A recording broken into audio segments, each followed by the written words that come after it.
like to welcome you to another episode of Mission Matters. My name is Adam Torres, and if you'd like to apply to be a guest on the show, just head on over to missionmatters.com and click on Be Our Guest to Apply. All right, so today I have Roy White on the line, and he is CEO of Strategic Technical Solutions and Consulting. Roy, welcome to the show. Thank you for having me. All right, Roy. So first off, I'm excited to have you on the show and so excited to announce to our audience that you will be one of the upcoming authors in one of our upcoming books, Business of Our Business Leaders series. Roy, first off, just want to say, hey, congrats on being in the book, man. I'm excited. Thank you. Thank you. I'm excited too. Excited to tell my story. All right, and we'll be bringing that to our audience. And so today, for everybody watching this, we're going to get into, of course, the book. We'll get into Roy's background, and really, this is part one of a two-part series. We'll be bringing Roy back on the show when the book is actually live and out, so we can do a deep dive into his writing as well. But for now, we'll start this episode the way that we start them all, with our Mission Matters Minute. So, Roy, we at Mission Matters, we amplify stories for entrepreneurs, executives, and experts. That's our mission. Roy, what mission matters to you? A mission matter the people, the people that you serve and being a leader, it really matters because they help you grow the business and build the business. So that really matters to me, and being strategic in how you do things. Yeah. It's great to bring on mission-based entrepreneurs onto the show to share, their background, their mission, how they do what they do, and what we can all learn from that so we can grow together. So great to have you on. And I guess just to get us kicked off, Roy, where did this whole idea begin for you, like of entrepreneurship or otherwise? Like where did all that start? I had to say it started when I was a younger kid. My grandmother had to get a new water heater, and it came in a box, and I took some crates and built it up. And I started this business called White Enterprises when I was a kid, and I used to make phone calls to my aunts, and I would, I learned about Star 69 at that time, the hard way. But I used to call, and they would call me back, and things like that. So they would listen to my voicemail, my answer machine, and I would play with this all the time. And it was always a thing that I wanted to do business because I seen my grandfather run his business, a junkyard down in Wilmore, Kentucky, and I just wanted to do it. I wanted to do what he was doing and things like that. Go to the meetings he was going to and things of that nature. Yeah, and I think it's interesting. So like entrepreneurship, whether it starts at a young age or further along in life, do you think like entrepreneurship has to be in your blood, or is this something that could be taught? Like what's your idea on it? I think it's both, depending on, your passion, because, we don't really find out what our passion is in life until later on. And, a lot of things kind of escalate up until that point of what you determine is your passion or your purpose, in life and things like that. So I wouldn't say that, you would have to be born with it, but I mean, it has to be in you. You have to have that extra why, to push you past, the woes of entrepreneurship. And, I equated it to, jumping off a mountain and trying to get all the information you can get, at one time, and making sure that you, can be successful in building a parachute with that information before you hit the ground. So, I mean, I think it can be learned, it can be taught, but, some people have it, at a young age, and some people, develop it along the way. Yeah. And when I think about the entrepreneurial journey, like for everybody, I like that you use mountains and in your description, because to me, it's like sometimes you might be on top of that mountain. Sometimes you're falling off the mountain. Like you said, it's that roller coaster of entrepreneurship. If you could go back to, and I don't mean all the way back to the childhood days, but when you were just getting started, let's just say with your first adult business, right? And you could give yourself some tips and kind of, quarterback, knowing what's already going to happen in the game. What kind of things would you tell yourself if you were just getting started again? To be patient, but don't be afraid to fail. Yeah. I think that, a lot of people get caught up in understanding failure. And I kind of equate it to the fact that no matter playing a video game, I wasn't afraid to fail in Mario Brothers and stuff like that. And I got another chance. So why not, get that chance to bet on me and, and give me my best shot. Yeah. I like that analogy, like video games and that idea that you might get another shot. Like it's legit. Yeah. So you're also a veteran.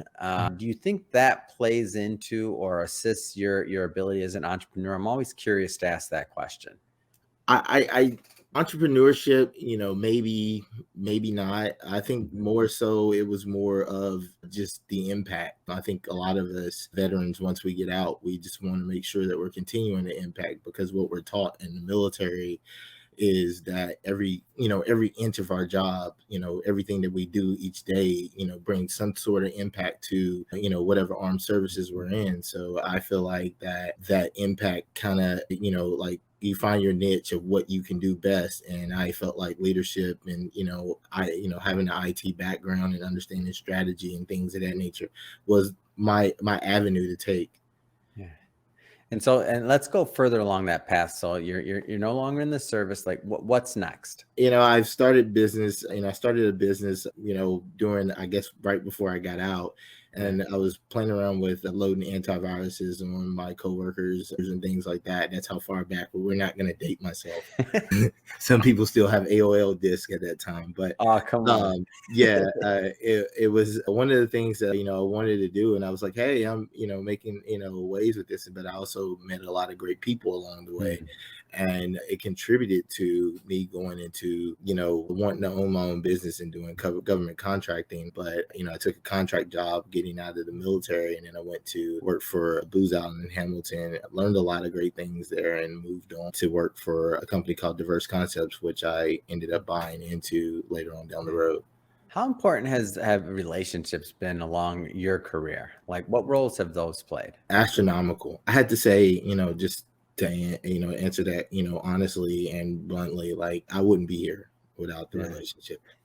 That Yeah, I get that, and I get that from the more I get to learn about your story and otherwise, and I feel like many times, and this is one of the things that I've just happened to notice, at least the veterans that have been on this show and that I've been encounter with or in contact with pretty often, is that that idea of being on a team and Mhm. understanding your importance of the team and understanding like that. I think it's just, because I guess the military could be a life and death situation depending on what you're doing, right? Yeah. And there's a big, supply chain that's affected by every single person that, in everybody doing their job. So I feel like a lot of times when, veterans are going to the workforce, whether as entrepreneurs or working corporate America or other things like that, that concept of the relationship, the team, the relation to your team members and how everybody plays a role in a part. I feel like that to me is one of those edges that I feel like a lot of veterans have. Yeah, I when I got my first troop in the military, my supervisor was standing on the steps of the Pentagon, and he broke down being in a bunker Yeah. with your troops. And he was like, there's live ammo there. So, how do you determine that relationship that you have with that person, Mm. prior to getting in the bunker? And he said that's how you look at every day of going in there and being a leader in front of your people.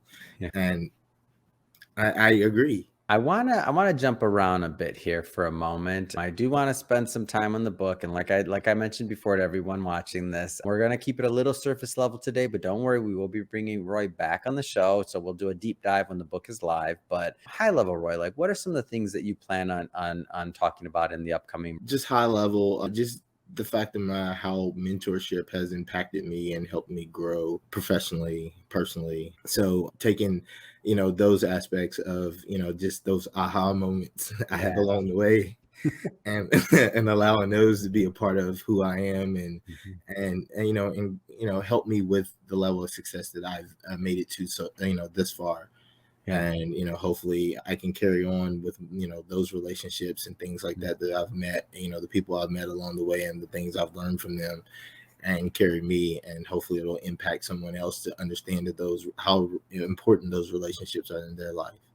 Yeah, it's definitely a great legacy, and I'm gonna cut you off there. That's enough. That's what we call a teaser for everyone, and that teaser is you're gonna listen to the next interview, and then also pick up a copy of that book because we do sell books. So when it is live, but jumping around here a bit more, Roy, I want to fast forward a bit to your current business. So strategic technical solutions and consulting. Mhm. Tell us a little bit more about your firm.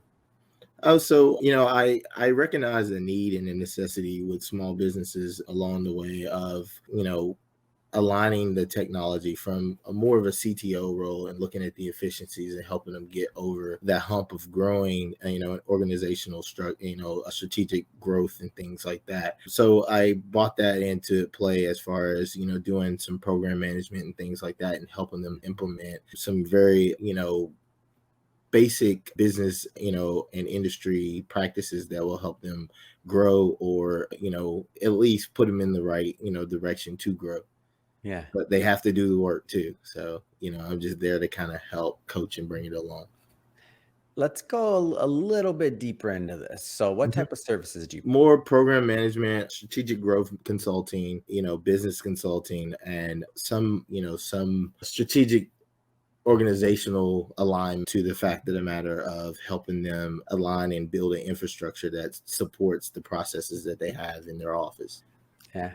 What are the types of clients that you find normally get the most value out of working with you in your firm? Whether it's, I don't know, maybe industry or size of company, or like maybe it's at you're agnostic. I mean, in terms of who you can work with, give us a little bit of a flavor for that. So it's more, small businesses, small to medium sized businesses that have kind of hit that plateau of what's next. Small businesses that are, ramping up to get, for growth and things like that when they're getting certain socioeconomic statuses and things like that to Mhm. do with government contracting, or if it's just B2B and and building a what I call a toolbox of partners to actually sell and provide equipment or software as a VAR.